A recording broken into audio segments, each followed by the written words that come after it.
సూర్యాపేట జిల్లా కోదాడ మండలం గణపవరం గ్రామంలోని అతి పురాతనమైన ఆలయమైన శ్రీ వరవర రంగనాయక స్వామి దేవాలయం స్వామివారి కళ్యాణానికి ముస్తాబవుతుంది. ఈ సందర్భంగా దేవాలయ కమిటీ చైర్మన్ ఈర్ల వరహాలరెడ్డి మాట్లాడుతూ అఖిలాండ కోటి బ్రహ్మాండ నాయకుడు శ్రీ వరవర రంగనాయక స్వామి వారి కళ్యాణ మహోత్సవం ఏప్రిల్ 2వ తారీఖు గురువారం రాత్రి 10 గంటలకు వేద పండితుల మంత్రాల మధ్య అంగరంగ వైభవంగా స్వామివారి కళ్యాణం నిర్వహిస్తున్నట్లు తెలిపారు. సూర్యాపేట జిల్లా కోదాడ మండలం గణపవరం గ్రామంలో అతి పురాతనమైన ఆలయమైన శ్రీ వరవర రంగనాయక స్వామి దేవాలయం స్వామివారి కళ్యాణానికి ముస్తాబవుతుంది.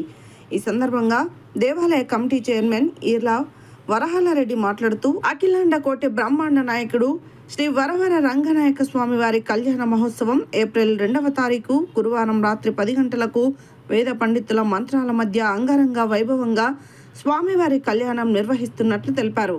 ఈ నెల 29 నుండి వచ్చే నెల 4వ తారీఖు వరకు స్వామివారి బ్రహ్మోత్సవాలు నిర్వహించనున్నట్లు తెలియజేశారు.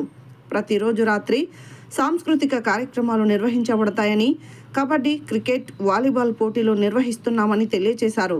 కోదాడ మండల వ్యాప్తంగా ఉన్న భక్తులు, గ్రామ భక్తులు పాల్గొని విజయవంతం చేయాలని ఆయన కోరారు. ఈ కార్యక్రమానికి ముఖ్య అతిథులుగా మంత్రి ఉత్తమ్ కుమార్ రెడ్డి, కోదాడ శాసన సభ్యురాలు పద్మావతి రెడ్డి, గణపవరం గ్రామ సర్పంచ్ బల్గూరి స్నేహ దుర్గయ్యలు పాల్గొంటారని ఆయన తెలిపారు.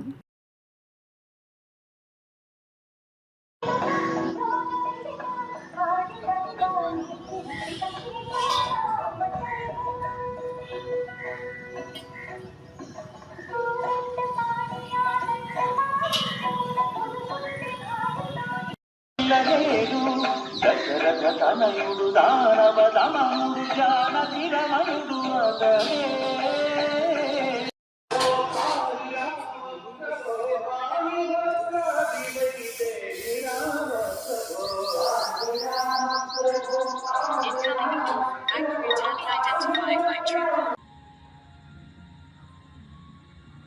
గణపవరం గ్రామంలో వేంచేసినటువంటి శ్రీ వరవర రంగనాయక స్వామి వారి కళ్యాణోత్సవాలు 29/3/2026 నుంచి 4/3/2026 వరకు నిర్వహించబడుతున్నాయి. ప్రతిరోజు కూడా సాయంత్రం పూట పూజా కార్యక్రమాలు నిర్వహించబడుతున్నాయి.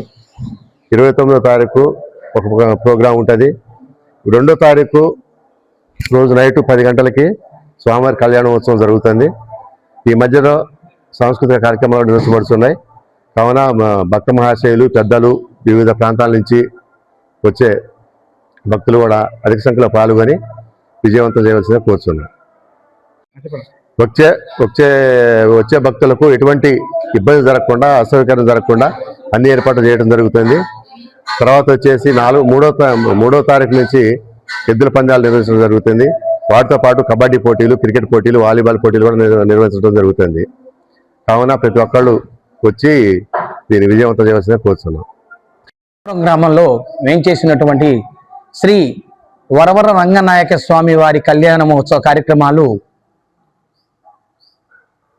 1వ తారీఖు నుంచి మొదలుకొని 5 రోజులు అంగరంగ వైభవంగా గణపవరం గ్రామంలో స్వామివారి కళ్యాణ వేడుకలు, కళ్యాణ కార్యక్రమాలు మొత్తం కూడా జరుగుతాయి. ఆ సందర్భంగా గణపవరం గ్రామంలో కమిటీ వారిచే అన్ని రకాల ఉత్సవ కార్యక్రమాలు ఏర్పాటు చేసినాం. భజన, కోలాట కార్యక్రమాలు ముఖ్యంగా, అదేవిధంగా ప్రబల ఊరేగింపు కార్యక్రమం, ఎడ్ల పందాల కార్యక్రమం, అనేక రకాల సంస్కృతి, కబడ్డీ పోటీలు, వాలీబాల్, క్రికెట్, అనేక రకాల కార్యక్రమాలు గణపవరంలో వేయించేసి ఉన్నాము. అదేవిధంగా 2వ తారీఖున శ్రీ వరవర రంగనాయక స్వామి వారి కళ్యాణ మహోత్సవం ఆ రోజు సూర్యాపేట జిల్లా కోదాడ మండలం గణపవరం గ్రామంలో పెద్ద ఎత్తున శ్రీ వరవర రంగనాయక స్వామి వారి కళ్యాణ మహోత్సవం. ఈ వరవర రంగనాయక స్వామి శ్రీరంగంలో ఉన్నది. తర్వాత గణపవరం గ్రామంలో శ్రీ వరవర రంగనాయక స్వామి గణపవరంలో వేయించేసి ఉన్నారు. శ్రీరంగం తర్వాత ఈ మన జిల్లాలో, మన కోదాడ నియోజకవర్గంలో గణపవరంలో మాత్రమే శ్రీ వరవర రంగనాయక స్వామి ఉన్నారు. వారి కళ్యాణం అత్యంత వైభవంగా జరుగుతుంది కనుక భక్తులంతా వచ్చేసి ఈ యొక్క కార్యక్రమాన్ని జయప్రదం చేయవలసిందిగా కోరుతున్నాం.